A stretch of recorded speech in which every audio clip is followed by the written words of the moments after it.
Gumulantang sa buong Sansinukob ang pinaka-eskandalosong revelasyon na yayanig sa bawat hibla ng ating kasaysayan at tila isang tsunami na tatangay sa buong bulwagan ng Senado ngayong gabi. Sa isang hindi inaasahang kaganapan na tila kidlat na tumama sa gitna ng katahimikan, hindi na raw nakapagtimpi ang matikas na si Alan Peter Cayetano at tuluyan ang nagamok sa galit habang ipinapakawala ang mga nagbabagang ebidensya na pilit na ibinaon sa dilim ng gabi. Ayon sa ating mga espiyang nakatago sa bawat madilim na kanto, huling-huli sa kamera ang panginginig ng mga pader ng kapangyarihan habang ang bawat salita ni Cayetano ay tila kanyo na nagpaguho sa kampo ng mga kalaban sa gitna ng isang selyadong pagdidinig.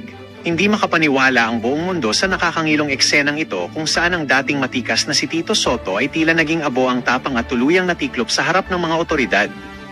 Ayon sa mga saksing nasa loob mismo ng mga selyadong opisina, tila tumigil ang pag-ikot ng mundo ng sina Risa Hontiveros at Kiko Pangilinan ay hindi na raw nakapagsalita at naging mga piping estatwa sa tindi ng resback na hindi nila inaasahan. Ang bawat pasilyo ng politika ay nababalot ngayon ng matinding kaba habang ang mga mambabatas ay nagkakandara pa na sa pagtatago dahil salamat na hindi na kailanman mabubura ng anumang yaman habang ang katotohanan ay unti-unti nang kumakawala sa tanikala. Ito na nga ba ang huling kabanata ng isang matikas na pagpapanggap o ito ay simula lamang ng isang madugong labanan sa prinsipyo kung saan wala nang sino mang itatangi sa lupit ng tadhana at ng batas na walang kinikilalang apelyido?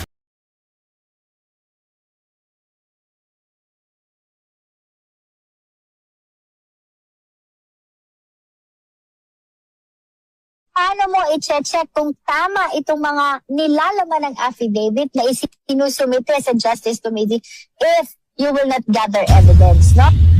And that gathering of evidence is acknowledged, recognized in the rules of impeachment. As a matter of fact, it is a Gathering of evidence. Acknowledge ng rules ng impeachment. Anak ng to, kung anong klaseng impeachment yan? O bakit hindi tayo nag-gather ng evidence doon sa impeachment complaint laban dito kay Marcos Jr.? Ang kapal na mukha nito si Baculaw, ibang klase. Punto por punto hong sinagot nitong si Atty. Trixie Cruz Angeles yung mga dahilan ng Justice Committee kung bakit kailangan nilang magsagawa ng mini trial.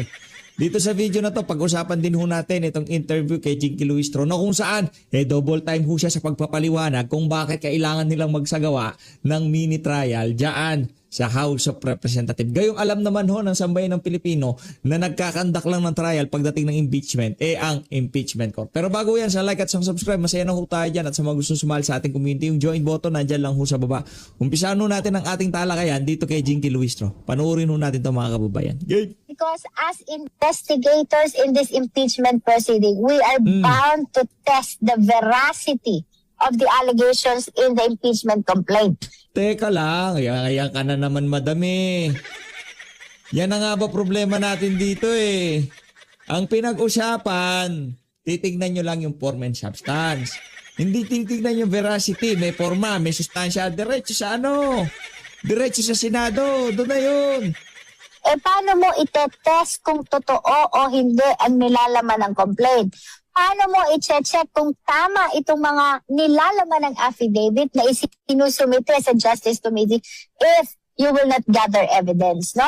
Ang problema dito, madam, lahat ng mga proseso na yan, ginagawa ho yan sa Senado, hindi sa House of Representatives. Kung wala naman tayong problema dito, di natin alam dito kay Baculaw kung bakit pinapahirapan niya ang proseso. Kung sufisyente na sa format sustansya, diretso na sa Senado yan. Wala namang problema yan eh. Okay lang naman tayo doon eh. Na doon sumagot si VP Sara. Ngayon, pagdating sa Senado, hindi pa sumagot si VP Sara, meron tayong problema. Hindi sumagot ang kanyang defense team, meron tayong problema. Pero ang dating dito, gusto nyong tanggalan na salawal yung defense team ni VP Sara para pagdating sa Senado, alam nyo na kung anong kakounterin sa kanilang estratehiya. Diba? Gusto nyo nang malaman eh. Ngayon, magko-cross-examine lang, kayo lang mga walang yun lang mga walang yang congressman na di umano tumanggap ng maleta at envelope. Kung ano ho dito, kung lalo lang ho kayong magmumukhang katawa-tawa sa sambayan ng Pilipino. Kasi, ipipresenta nyo sarili nyo na para bang mga santo at mga walang bahid kasalanan dyan sa Justice Committee. Gayong alam naman na sambayan ng Pilipino kung gaano kayo kagagarapal. Diba si Benny Abante? By the way, hindi ko nakita si Benny Abante doon sa pinakahuling hearing ng Justice Committee. Ano na bang nangyari dito kay Benny Boy? Ha? Okay lang ba siya? And that gathering of evidence is acknowledged, recognized in the rules of impeachment. As a matter of fact, it is a Gathering of evidence. Acknowledge ng rules ng impeachment. Anak na to, kung anong klaseng impeachment yan? O bakit hindi tayo nag-gather ng evidence doon sa impeachment complaint laban dito kay Marcos Jr.? Ang kapal na mukha nito si Bacolao, ibang klase. expressly pronounced under Section 7 of the Rules of Impeachment, which provides for the compulsory process of the Justice Committee by way of issuing subpoena duces tecum, that is for documents, and subpoena ad testificandum, that is to compel the attendance of witnesses. No? So, Paano nga pagkaayaw dumalo? Anong gagawin nyo? Pagka-grandstanding na naman kayo. Wala na si Paduano. Okay pa ba si Paduano? Kumusta na siya? yes, it is allowed because we are investigators so long as it is germane to the allegations in the complaint. Nabanggit sa complaint di ba? Relevant to sa complaint. Correct. Because as investigators in this impeachment proceeding, we are bound to test the veracity of the allegation. Umulit na. Next. Dalawa ho yung interview niya na yan na ating sasagutin dito sa video na to. Game! On the basis of the actions which are being taken by the justice members in the Justice Committee. And Allow daw sila na mag-gather ng evidence ha. Diyan sa Justice Committee. Pambira. Bakit dun sa impeachment ni Bangag di kayo nag-gather ng evidence? Ay, hindi na pala kailangan mag-gather. Areglado ng mga ebidensya doon sa impeachment niya. Kayo lang ang humindi dahil nga naman pagka natanggal si Marcos Jr. na-impeach siya.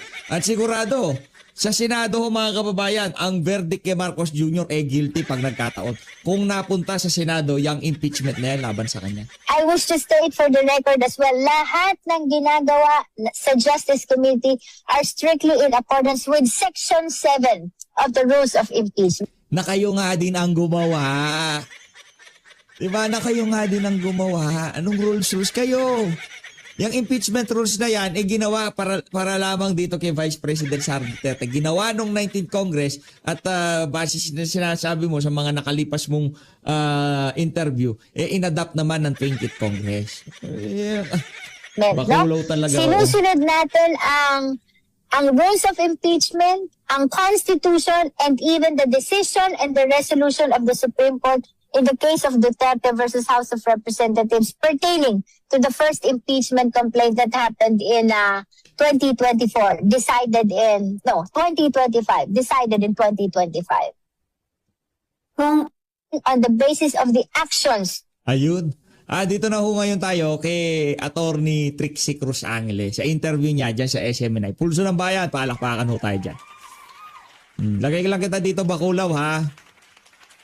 Para nga yung mga kasama natin dito sa PH Update, masaya sila. No? Masaya sila pag nakikita nila itong si Bacolao. Game! Actually, madiin yung sinasabi ng Vice Presidente at ng kanyang legal team na wala namang patakaran, walang rule na nagsasabi na kailangan dumalo ang respondent. Pag binasa niyo naman, tama naman din sila, nasa bagong rules ng 19th Congress on impeachment, na wala nakalagay doon na nire-require yung attendance ng respondent. Kung kaya't hindi rin pumunta si Vice. But at the same time, meron din silang question tungkol doon sa pag-execute ng Committee on Justice ng kanilang evaluation sa sufficiency in form, substance, and grounds, at dun sa kanilang paraan para maghanap ng probable cause, dahil yung pag-execute nga nila, ang interpretation nila ay parang mag-conduct nga ng tila mini trial. So, kung dadating si Vice Presidente, it is as though ina-approve niya yon o nakikisama siya doon sa interpretation nila na ang depensa naman sinasabi na unconstitutional yon. So, pag dumalo siya, parang affirmation ng interpretation ng Committee on Justice sa kanilang role dito sa impeachment. Opo. Sabi pa nga ng House Committee on Justice Chairperson na si Congresswoman Jervil Luistro, attorney, na maituturing o maaring maituturing na culpable violation of the Constitution. Itong hindi nga pakikilahok ng Vice Presidente dyan po sa deliberasyon ng impeachment complaints. Sang-ayon ho ba kayo dito sa ganitong interpretasyon? No, of course not. Walang nakalagay doon sa sa ligang batas na may obligasyon siya na umattend. So, kung gusto sana nila, nag-file sana sila ng nag-finding of contempt dito kay Vice. Pero at the same time, wala din sa rules yun. So, yung sinasabi nila na violation ng Constitution dyan, wala naman nakalagay sa Constitution na kailangan yan dumalo. Siguro dapat, ang ginawa na lang nila ay itinuloy nila. O di sige, may finding na lang of probable cause. Hindi siya nagpipresenta ng ebidensya. So, pwede silang magdesisyon base doon sa kung ano yung nasa harap nila, kung ano yung nakikita nila, katulad nitong yung answer, yung complaint affidavit, yung attachments. Kung walang ibang ebidensya na prenisinta. Kahit naman po sa anong klaseng proceeding na mayroong na ang finding ay dapat probable cause, kapag hindi dumating yung respondent, walang choice kung hindi gumawa na ng desisyon base dun sa ebidensyang kinaharap nila. Walang threats, walang may culpable violation of the Constitution. Walang ganon. Parang overreaching at saka overstepping ng mandato nila itong Committee on Justice. Opo, at maituturing din na isang legal strategy po ito ng depensa, yung hindi pagdalo ng Vice Presidente. Tama ho ba, Attorney? Ay, pwede rin naman po. Pero simple lang kasi para sa kanila ang pag-explain nila Basta dahil hindi tama yung ginagawa ng Committee on Justice, hindi sila makikilahok. It's not even a strategy. Kasi nga, kung pupunta sila, di parang winave ng Vice Presidente yung karapatan niyang questionin o yung hindi niya pagsang-ayon dun sa interpretasyon ng Committee on Justice sa kanilang sariling rules. Opo. At para bang ang dating, para bang kawalan o hindi matutuloy o hindi magpo-proceed itong impeachment dahil wala ang Vice Presidente, parang ganun po, Attorney. Ano ba yung magiging epekto po noon? Takbo sa impeachment proceedings, yung hindi naman pagdalo nitong ng pangalawang Pangulo? Well, actually, interpretation uli yan ng Committee on Justice. Dahil nga, kung ganito lang, ang finding lang naman ay probable cause, magdesisyon sila base dun sa ebidensya na hawak na nila, na ipresenta na. Correct. Hindi naman nila pwedeng gamitin yung hindi pagdalo ng Vice Presidente para itigil lahat ng mga proceedings. Wala rin nakalagay na ganon. Di ba? Ano ho yan? Para dito kay Baculaw, mag-ano na kayo? Magbotohan na kayo, wala ka ng maraming cheche-bureche. Daming arte nitong si Baculaw. Simple lang, may findings na, ganito, ganyan. Diretso nyo na yan. Punta na kayong plenaryo. I-send nyo na sa Senado yan. Kung may boto, ang dating ngayon parang nawawalan kayo ng ang dating parang wala kayong sapat na boto para ipadala sa Senado yung impeachment na yan. Kaya kayo, kaya lahat ng pwede nyong i-squeeze dyan sa committee na yan, ini-squeeze nyo na ngayong mga panahon na to. Kahit sarili nilang rules. Halimbawa, pag hindi sila nag-file ng answer yung respondent, considered lang, di ba, nakalagay sa rules, considered controverted. Ibig sabihin, kahit hindi magbigay ng answer ang vice, dito, in this case, hindi nagbigay ng answer si Vice Presidente, mayroong effect at very specific sa rules nakalagay. Pero tignan ninyo yung decision nila dun sa hindi pag-file ng answer. Hindi, binaliwala nila yung mga assertions na dun sa final ni Vice.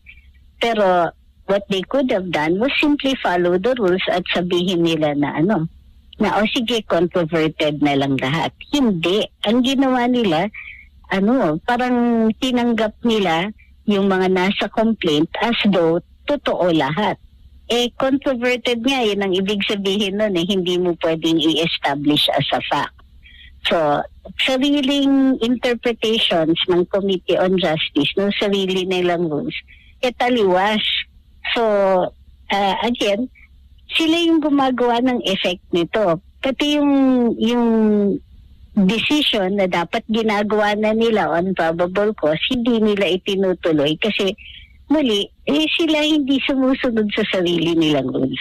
At kung maalala po ninyo, attorney, itong si Congresswoman Luisto, sinabi pa niya na dapat yung Vice Presidente ang personal na humarap at magpresenta ng kanyang ebidensya. So hindi na pwede maging yung mga abogado o legal counsel ng pangalawang Pangulo, attorney, na humarap doon sa pagdinig. Yun na nga isa pa yun. In theory, pwede yung mga lawyers, di ba? Walang dahil meron kang kinatawan na pinapunta.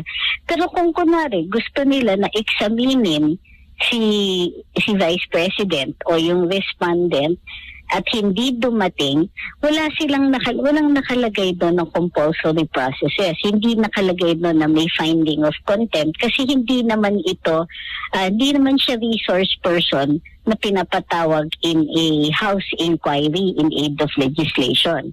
Kasi sa rules dun sa inquiry, pwede kang mag-find in contempt. Pero dito, sa sarili nilang rules sa impeachment, walang nakalagay doon na makokontempt ka kapag hindi ka dumating. So, hindi ko alam kung saan nila hinuhugot yung interpretations nila. Opo, yung sabi pa nga may tuturing na parang mini trial yung ginagawa ng Committee on Justice patungkol nga dito sa kaso ni VP Sara Duterte. And ang mas malala pa actually.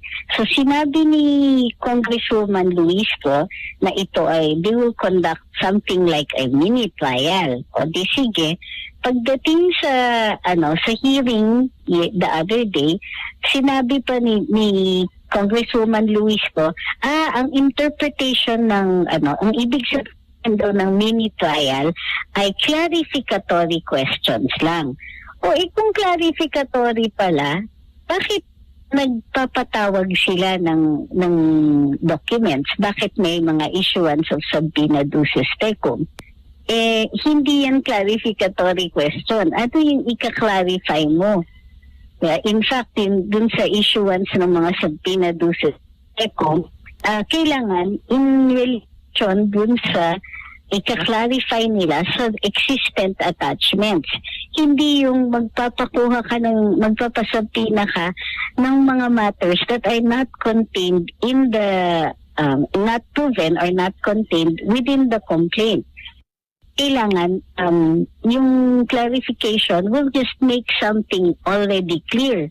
Ano na naman in-attach pag pursuant dun sa mga bank accounts niya So ngayon, magpapatawag sila ng records. Hindi clarificatory yan. Establishing pa lang a fact yan. Oo. So doon parang nagpapatunay ito na tama yung sinasabi ng Vice Presidente na fishing expedition, yung ginagawa ngayon ng Committee on Justice laban po sa kanyang kaso. Exactly. Kasi ganito yun. Ang trial means that you will test the facts. Kaya nire-require doon sa rules is a statement of ultimate facts. Ibig sabihin, sila ilalagay nila doon, sinasabi nila, ito ang totoo. She quoted this or that. Yung commission, kunwari, of a crime, o yung sinasabi na she violated the Constitution, conclusion yan. Ang facts, i-establish mo, sasabihin mo, for example, she betrayed public trust in this manner. O, kunwari, she committed graft and corruption in this manner. So, ilalagay nila doon, ano yung act, ano yung violation. So, dito sa complaint affidavit, ang ginawa ng mga complainants ay naggawa sila ng assertion. Meaning, meron silang bintang, pero hindi nila in-establish yun as an ultimate fact.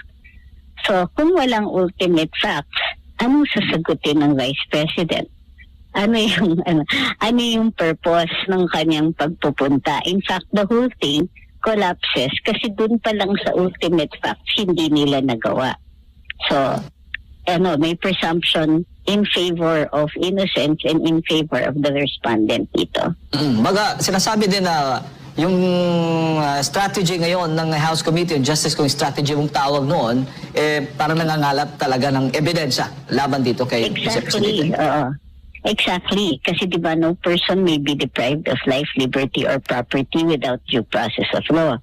So kasama dun sa sa due process na yun, yung pagpupresenta ng kanilang ebidensya. Tapos, depensa lang on the part of the respondent. Anong i-defend ng respondent? Hindi nga nagpapatunay yung kabila.